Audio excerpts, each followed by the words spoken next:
Net Malayalam ന്യൂസിലേക്ക് സ്വാഗതം. റമദാൻ ആഗതമായാൽ വിശ്വാസികളുടെ ഒരു കുത്തൊഴുക്കാണ്. ആദ്യത്തെ 10, രണ്ടാമത്തെ 10, മൂന്നാമത്തെ 10, അങ്ങനെ 3 ഭാഗങ്ങളായിട്ട് നോമ്പിന് നമുക്ക് വേർതിരിച്ചറിയാം. എന്താണ് ആദ്യത്തെ 10, രണ്ടാമത്തെ 10? ഓരോ 10കൾക്കും ഓരോ പ്രത്യേകതയാണ്. ഈ പ്രത്യേകതയെക്കുറിച്ച് എന്തൊക്കെയാണ് എന്നുള്ളത് പാളയം ഇമാമിനോട് തന്നെ ചോദിച്ച് നമുക്ക് മനസ്സിലാക്കാം. ആദ്യത്തെ 10 കാരുണ്യത്തിൻ്റെ 10ആണെന്നാണ് പറയാറുള്ളത്. രണ്ടാമത്തെ 10നെ സംബന്ധിച്ച് പറയാറുള്ളത് ഔസത്തുഹു മഗ്ഫിറ, രണ്ടാമത്തെ 10 പാപമോചനത്തിൻ്റെ 10ആണ്.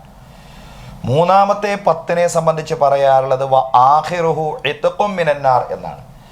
അവസാനത്തെ 10 നരകമോചനത്തിൻ്റെ 10ആണ്. ആ ഒരു അടിസ്ഥാനത്തിൽ ആദ്യത്തെ 10ൽ കൂടുതൽ കാരുണ്യം, ദൈവത്തിൻ്റെ അള്ളാഹുവിൻ്റെ കൃപയ്ക്ക് വേണ്ടിയാണ് കൂടുതൽ വിശ്വാസികൾ പ്രാർത്ഥിക്കുന്നത്. അല്ലാഹുമ്മ റഹംനി യാ അർഹമർ റാഹിമീൻ, നാഥ കരുണാവാരിധിയായ നാഥ, എന്നോട് നീ കരുണ കാണിക്കണമേ. രണ്ടാമത്തെ 10ൽ പാപമോചനത്തിന് വേണ്ടിയാണ് കൂടുതൽ പ്രാർത്ഥിക്കുന്നത്. അല്ലാഹുമ്മ ഗ്ഫിർലി ദുനൂബി യാ റബ്ബൽ ആലമീൻ, എൻ്റെ തെറ്റുകൾ നാഥ പുറത്തു തരയണമേ.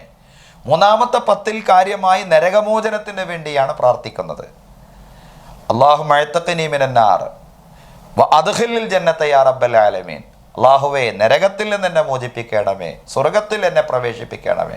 പക്ഷെ അങ്ങനെയൊക്കെ നമ്മൾ 3 10നെ സംബന്ധിച്ച് പറയാറുണ്ടെങ്കിലും ഈ 3 കാര്യങ്ങളും റമദാനിലൂടെ മുഴുവൻ നമുക്ക് നേടിയെടുക്കാൻ സാധിക്കുന്നതാണ്.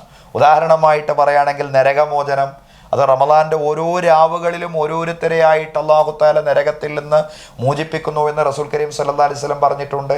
വലില്ലാഹി ഉതഖാഉ മിനന്നാർ വദാലിക ഫീ കുല്ലി ലൈലത്തിൻ മിൻ റമളാൻ ഹത്താ യൻഖളി റമളാൻ. റമളാൻ്റെ ഓരോ രാവുകളിലും അല്ലാഹു തആല ആളുകളെ എങ്ങനെ നരകത്തിൽ നിന്ന് മോചിപ്പിച്ചുകൊണ്ടേയിരിക്കുകയാണ്.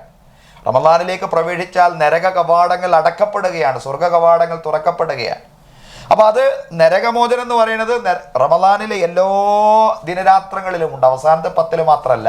പക്ഷെ അവസാനത്തെ 10ൽ അത് കൂടുതൽ ലഭിക്കുന്നത് കൊണ്ടായിരിക്കാം അവസാനത്തെ 10നെ സംബന്ധിച്ച് നരകമോചനത്തിൻ്റെ 10 എന്ന് പ്രത്യേകമായിട്ട് പറഞ്ഞത്. അതുപോലെ കാരുണ്യം എന്ന് പറയുന്നത് അള്ളാഹുവിൻ്റെ കൃപ, അത് റമളാനിലെ എല്ലാ 10കളിലും എന്ന് മാത്രമല്ല എല്ലാ ദിനങ്ങളിലും എപ്പോഴും അള്ളാഹിൻ്റെ കാരുണ്യമുണ്ട്. അള്ളാഹിൻ്റെ കാരുണ്യം റമളാനിൽ മാത്രമല്ല എല്ലായ്പ്പോഴുമുണ്ട്. പക്ഷേ റമളാനിൽ ആദ്യത്തെ 10ൽ അള്ളാഹുവിൻ്റെ കൃപ കൂടുതൽ നേടിയെടുക്കാൻ വിശ്വാസിക്ക് അതല്ലെങ്കിൽ മനുഷ്യന് സാധിക്കും എന്നുള്ളത് കൊണ്ടാവാം ആദ്യത്തെ 10 കാരുണ്യത്തിൻ്റെ 10ആണെന്ന് പ്രത്യേകം പറയാൻ കാരണം.